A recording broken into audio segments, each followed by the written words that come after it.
अपनी चालू लुकैया बेगम अपने ससुराल मोदहा आ गई है।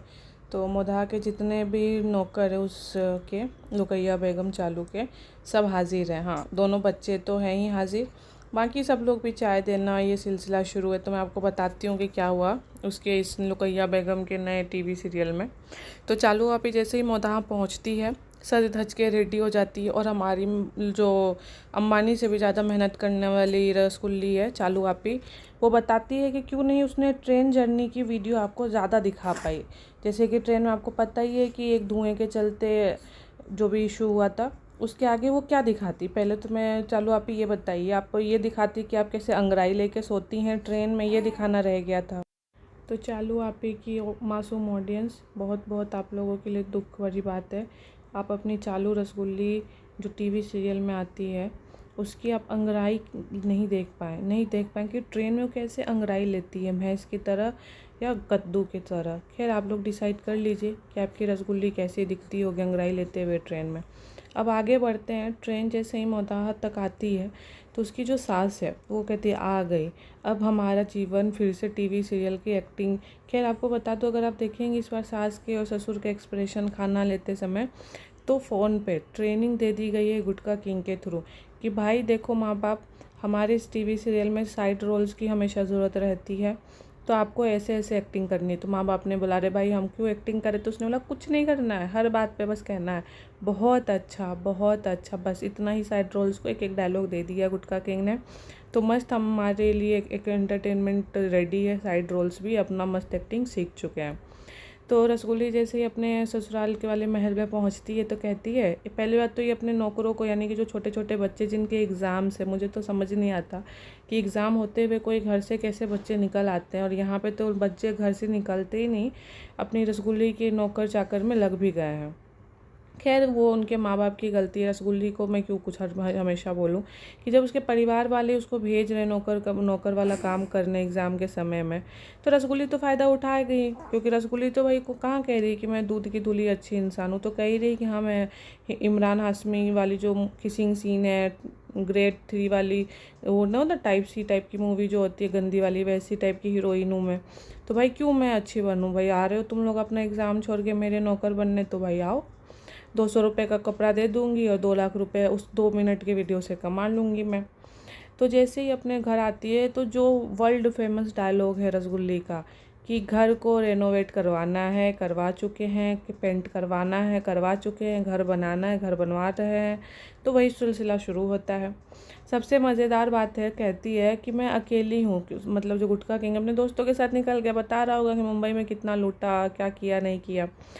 तो भाई नीचे में तुम्हारे सास ससुर हैं, ऊपर में तुमने 2-3 अपने बच्चों को नौकर बना के रखा है, अब तुम यहाँ पे मिस कर रही हो, और हाँ मिस कर रही होगी अनहेल्दी खाना खाना लोगों के साथ। क्योंकि देखो गुटखा किंग का जो परिवार है ना, उसी के घर में मैंने पहले कद्दू बनते देखा है ना अच्छे से, साग कद्दू दाल चावल, क्योंकि मुंबई में तो ये सब चीज़ें मिलती ही नहीं है।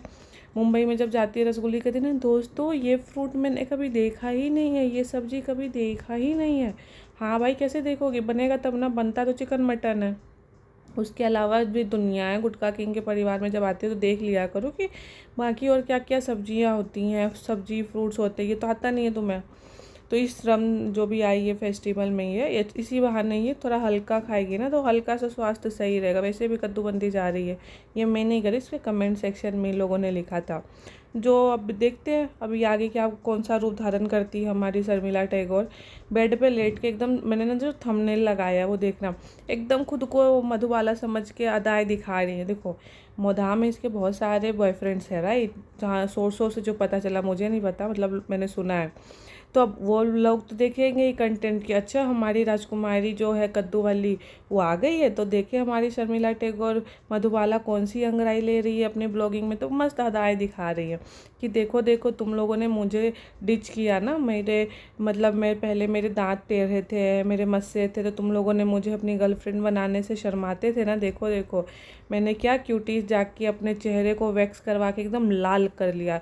अब एक बार और वैक्स करवाऊंगी तो सीधा ब्लड ही चेहरे से आएगा, इतना ज़्यादा मैंने अपने अंदर की स्किन की गंदगी को साफ़ कर दिया। तो वो सारे बॉयफ्रेंड्स इसके ब्लॉग देखेंगे इसलिए अंगड़ाई ले रही है। अपनी अदाओं से उनको फिर से बोल रही, हाँ मैं अभी भी 2-3 टाइमिंग कर सकती हूँ, शादी के बाद भी मुझको कोई दिक्कत नहीं है।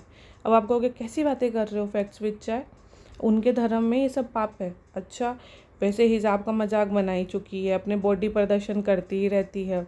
जो नया घर बना है इसका मोदहा में, वहाँ पे कह रही पार्टी करेंगे। मतलब लोग, आप जिस भी धर्म से हैं, जब नया घर बनता है तो लोग बोलते पूजा पाठ करवाएंगे, कुछ पाठ करवाएंगे, अच्छा सा काम करते हैं ना, परिवार इस रूम में रहेगा या हम इस रूम में रहेंगे। ना ना ना, अपनी जो मतलब धार्मिक रसगुल्ली कहती पार्टी करेंगे। तो भाई जब उसको ही शर्म नहीं आ रहा है अपने आप का मजाक बनाने में, तो भाई हम तो रिव्यू देते तो हम तो बोलेंगे ही कि इसको जब शादी से पहले चारते तो शादी के बाद इसको क्या दिक्कत है। बट नहीं, क्यों भैया तुम अंगड़ाई क्यों दिखा रही हो ब्लॉगिंग में।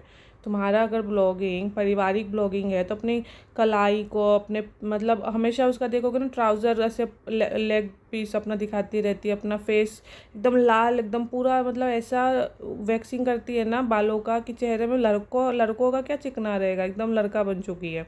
और ये पता है, ये जितनी मतलब उबले हुए अंडे की तरह ना, ये जो फालतू का क्यूटीज जा जाकर अपने चेहरे को किए ना, उसके चलते ज़्यादा ये उबले हुए अंडे की तरह दिखती है।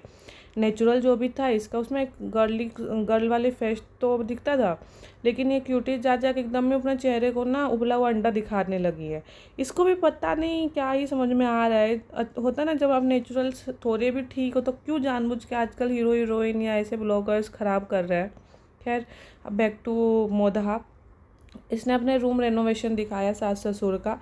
क्या है मतलब, एक आजकल ना गांव में भी सब अमेज़ोन से नहीं होता दीवार पे चिपकाने वाला, तो वो वॉलपेपर इसने चिपका दिया, उसी को रेनोवेशन पता नहीं क्या क्या कहने लगी। और सबसे मज़ेदार बात दूसरी ये कह रही है कि 1.5 साल हो गए हैं दीवार के पेंट को बदलना। अरे भाई रसगुल्ली चालू गापी, तुम अपने पहले कपड़े तो बदल लिया करो, 1.5 साल में नहा तो लिया करो। 2 साल हो गए तुम्हारे पूरे खानदान को नहाए हुए, अच्छे से देखे हुए। तुम्हारी चिपिका तो भूल ही चुकी है नहाना। तो जिस तरह से तुम्हें ध्यान रहता है दीवार की पेंट को 1.5 साल हो गए हैं तो उसको बदलना, वैसे ये भी तो ध्यान रखा करो कि नहा भी लिया करो। ट्रेन से आती हो, कपड़े बदल के लालिमा चेहरे और होंठों पे लालिमा पोत लेती हो, और फिर कहती हो। अरे भाई, जिस तरह से घरों पे रोज़ सामान बदलती रहती हो, वैसे अपने चेहरे पे भी कपड़े बदल लिया करो, साफ़ सुथरा। जब कहीं से आती हो, जब कहीं जाती हो तो भी अच्छे से पहन के जाया करो। क्या तुम फालतू के लोग को तुम्हें कमेंट करते हैं कद्दू कद्दू, तो मत बनो ना कद्दू, भिंडी बन के दिखा दो। अब आते हैं रसगुल्ले की जो गुटखा किंग है, उसको तो मस्त आज़ादी मिला भाई, मायका आया इतने दिनों के बाद अपने ससुराल से, वही हमारी गुटखा बहू रानी। तो गुटखा बहू रानी अपने दोस्तों से मिलने के लिए निकल गए हैं, मस्त हीरो बन के बता रहे हैं कि देख भाई ये चश्मा खरीदा, तुम लोग क्या मेहनत कर रहे हो, क्या पढ़ाई लिखाई कर रहे हो, देखो एक अच्छी सी तरह कद्दू से शादी कर लो, मस्त ज़िंदगी कर।